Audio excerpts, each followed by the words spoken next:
अस्सलाम वालेकुम मोहतरम दोस्तों, वेलकम टू माजिद ग्रा यूट्यूब चैनल। दोस्तों हमारे पास है ये एक ओप्पो का मोबाइल फ़ोन है। जैसा कि अगर आप देखें तो ये है ओप्पो A15 2022। तो ओप्पो A15 2022 का हमने किस तरह से डिस्प्ले यूनिट है तब्दील करना है, ये हम इस वीडियो के अंदर सीखेंगे। तो दोस्तों हम सीखते हैं कि किस तरह से हमने ओप्पो A15 की डिसअसेंबली करनी है, यानी कि इसको खोलना है। तो सबसे पहले दोस्तों आपने इसको जो है गर्म करना है। इसके ये जो बिरूनी कवर है ये वाला, इसको अपने गर्म करना है। गर्म करने के लिए आप जो है LCD टच सेपरेटर मशीन भी यूज़ कर सकते हो, आप हॉट एयर गन भी यूज़ कर सकते हो, बट टेम्परेचर जो है वो 100 से लेकर 150 के दरमियान ही आपने रखना है, मैक्सिमम 150। इससे ज़्यादा आपने टेम्परेचर नहीं देना, तो उससे ये कवर ख़राब हो जाएगा। उसके बाद आपने कोई भी एक्सरे पेपर लेना है, जैसा कि अगर आप देखें, या कोई भी प्लास्टिक की शीट लेनी है और आपने यहाँ से किसी एक तरफ से इसके अंदर डाल देना है।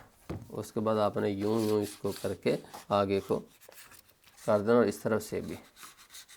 ये दोस्तों पहले जो है एक दफ़ा खुल चुका है, इसलिए ये नहीं आपको तंग करेगा। उसके बाद देखिए, जब आप इस तरह से इसको कर लें, फिर आप इसका ये जो कवर है इसको आपने उतार देना।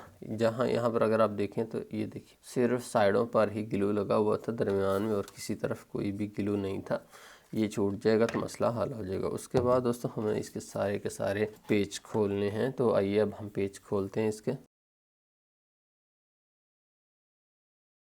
उसके बाद दोस्तों आपका ये जो कैमरे के ऊपर लगा हुआ कवर है, इसको भी आपने रिमूव कर देना है। और उसके बाद आपने अश्योर करना है कि किसी तरह का कोई भी पेच लगा हुआ ना हो, ठीक है जी। उसके बाद फिर आपने इसको यूँ अपने सामने रख लेना है साइड के ऊपर, और कोई कटर लेकर या नोकदार चीज़ लेकर, देखिए ये इसका जो नीला है और ये काला है, ये दोनों हिस्से अलग-अलग हैं। इनके आपने दरमियान आमतौर पर किसी कॉर्नर के अंदर डालकर थोड़ा सा देखिए फ़र्क डाल देना। जब फ़र्क डाल दे तो फिर आपने उसके अंदर ही अपना नाखून डालकर ये देखिए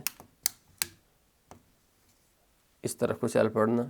लेकिन ये अश्योर रखिए कि आपने जो है सिम का ट्रे निकाला हुआ, क्योंकि बाज़ का सिम का ट्रे अंदर होता है जिससे तबाही मच जाती है। अब नीचे भी नाखून यहाँ से सीधे ये देखिए तमाम जगह से नाखून आप गुजारते जा रहे हैं, तो आपका मसला हल होता जा रहा है। अब सिर्फ ऊपर वाली साइड रह गई है, ये लीजिए जी। हमने इसकी बिरूनी केसिंग उतार दिया। अब उसके बाद दोस्तों हमने जो है, अब हमने इसकी बैटरी निकालनी है। बैटरी निकालने के लिए ये जो कागज़ है इसको भी सीधा करना होता है, इस तरह वाला, और इस तरह एक कागज़ होता है, इसको भी सीधे करना होता है। सारे को ही पकड़ कर हमने सीधे कर देना। ये दोनों कागज़ साइडों पर कर दिए। उसके बाद ये जो चीज़ है इसको पकड़िए यहाँ से, तो इसको हमने ऊपर खींचना, लेकिन उससे पहले बैटरी का जैक आपने छुड़वा लेना है।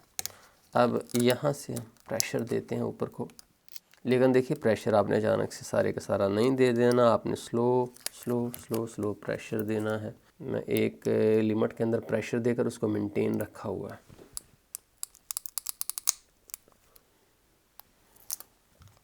चलें, मैं बहुत ज़्यादा प्रेशर देने के बजाय थोड़ा सा इसके अंदर ये जो केमिकल है ये भी डाल लेता हूँ,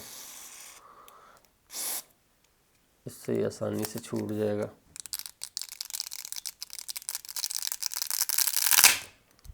फिंगरप्रिंट सेंसर को भी अलहदा कर लेता हूँ ताकि मैं काम करने में मुझे आसानी रहे। ये जो कागज़ है इसको यहाँ से खींचकर आपने और पीछे को करना है। ये कागज़ अलहदा हो गया। उसके बाद ये जो डिस्प्ले की स्ट्रिप है इसको छुड़वाइए यहाँ से और खींच कर पीछे कर दीजिए। अब इसकी जो डिस्प्ले है वो तकरीबन छूट चुका है।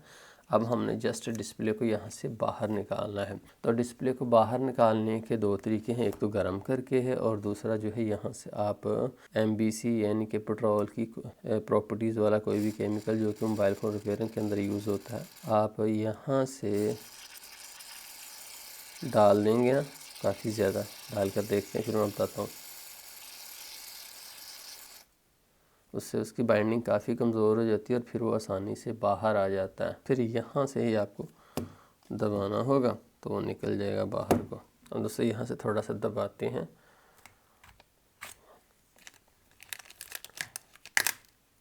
ये लीजिए एक तरफ से ये निकल गया ना, इस तरफ से।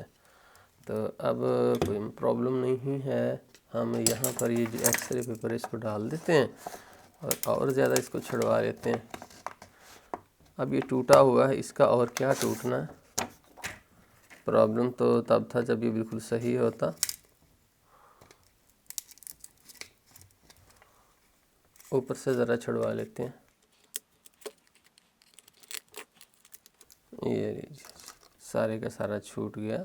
उसके बाद दोस्तों जो करने वाला काम है वो ये है कि इसके कॉर्नर्स की सफाई आपने अच्छे तरीके से करनी है दोस्तों। उसके बाद आपने मोबाइल फ़ोन की ये जो किनारी है इसको चारों तरफ से अच्छे से साफ़ कर लेना है। इस किनारे के ऊपर किसी भी तरह का ग्लू, कोई टेप, कोई इस तरह से चीज़ नहीं होनी चाहिए। अगर कोई चीज़ यहाँ पर होगी तो उसका मतलब ये है कि जब हम नया टच इसके ऊपर रखेंगे ना, नया पैनल कम्बो, तो वो सही फ्रेम के अंदर नहीं बैठेगा, कहीं ना कहीं से वो थोड़ा बहुत ऊपर उठा रहेगा, जिसकी वजह से उसकी मजबूती नहीं आएगी और हो सकता है कि साइडों से थोड़ा सा उठा हुआ भी नज़र आए और जल्दी टूट जाए। इसलिए इस चीज़ पर आपने कंप्रोमाइज़ नहीं करना। तो एक हाथ में मैंने ट्वीज़र ली हुई है, दूसरे हाथ में मैंने हॉट एयर ली हुई है, जिसका टेम्परेचर मैंने जो है वो 150 रखा हुआ है, 150 टेम्परेचर है और हवा मैंने फुल रखी हुई है। तो यहाँ पर मैं फ्रेम के ऊपर मारता जा रहा हूँ। तो जो टेप यहाँ पर एडहेसिव गिले हुए कमज़ोर होता जा रहा था, मैं उसको ट्वीज़र से साइडों पर करता जा रहा हूँ। यूँ मैंने सारे के सारे कॉर्नर इसके बिल्कुल साफ़ शफाफ निकाले, जैसा कि आप देखें इन कॉर्नर के ऊपर अब कुछ भी नहीं है।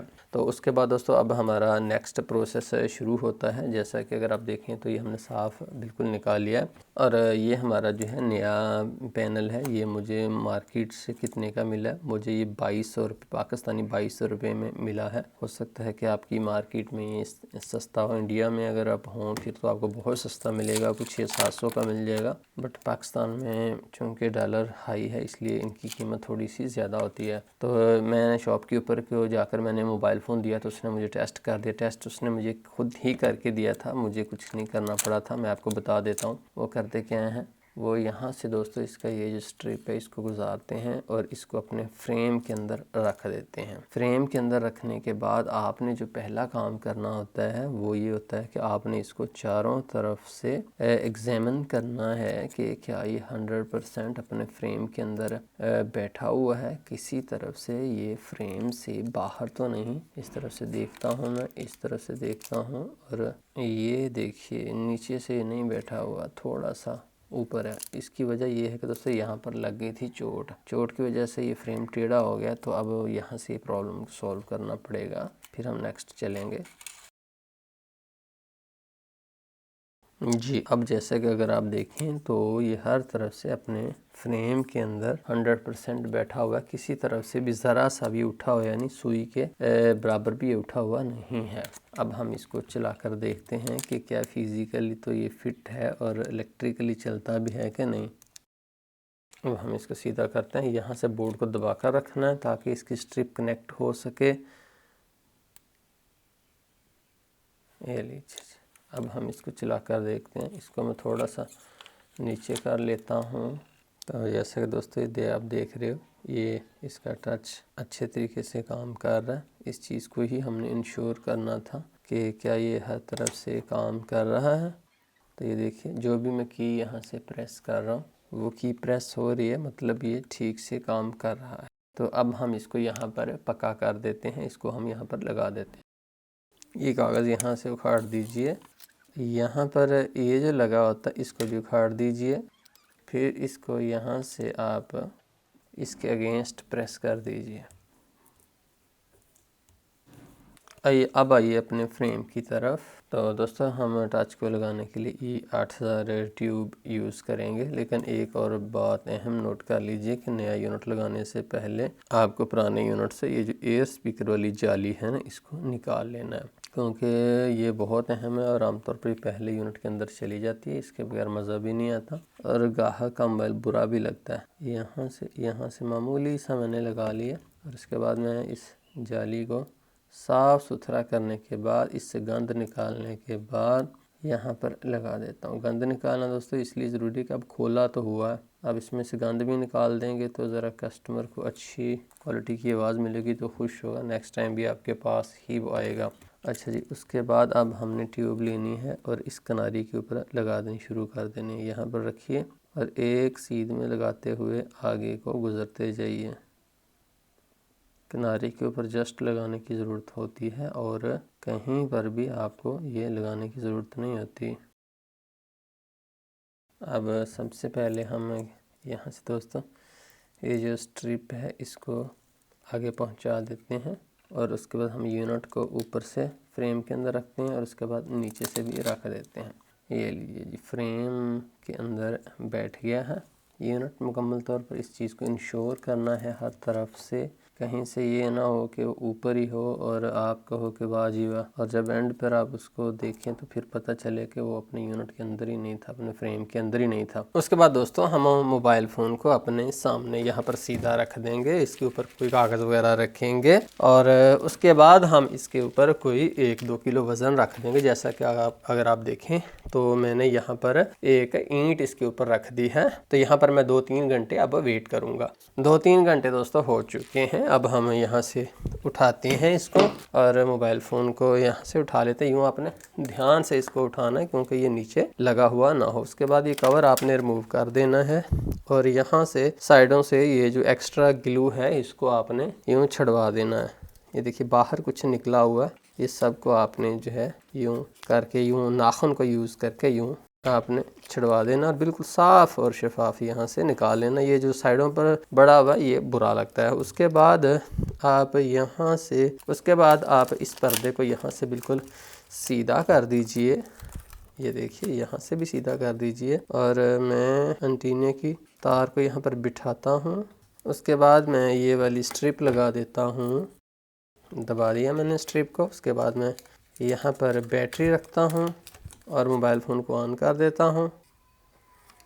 मोबाइल फ़ोन ऑन हो गया। अब हम इसको बंद करते हैं। फिंगरप्रिंट सेंसर रखिए, बिरूनी कवर रखिए, नीचे दबा दीजिए। हर तरफ से बिठाने के बाद ये जो इसकी कैमरे वाला है इसको हम अपनी जगह के ऊपर रख देते हैं।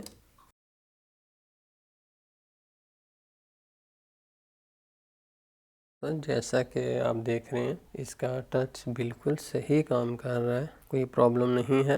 तो हमने कामयाबी से अपना मोबाइल फ़ोन रिपेयर कर लिया है। तो दोस्तों ये था ओप्पो A15 का कम्बो चेंज करने का तरीका। मुझे उम्मीद है कि आपकी समझ में आ गया होगा। दोस्तों पसंद आने की सूरत में लाइक कर दीजिए। बहुत शुक्रिया माजिद गिराई यूट्यूब चैनल देखने का। माजिद गिराई YouTube channel mobile phone repairing का चैनल है। मज़ीद वीडियोज़ देखने के लिए आप इसको सब्सक्राइब कर लीजिए। अल्लाह हाफिज़।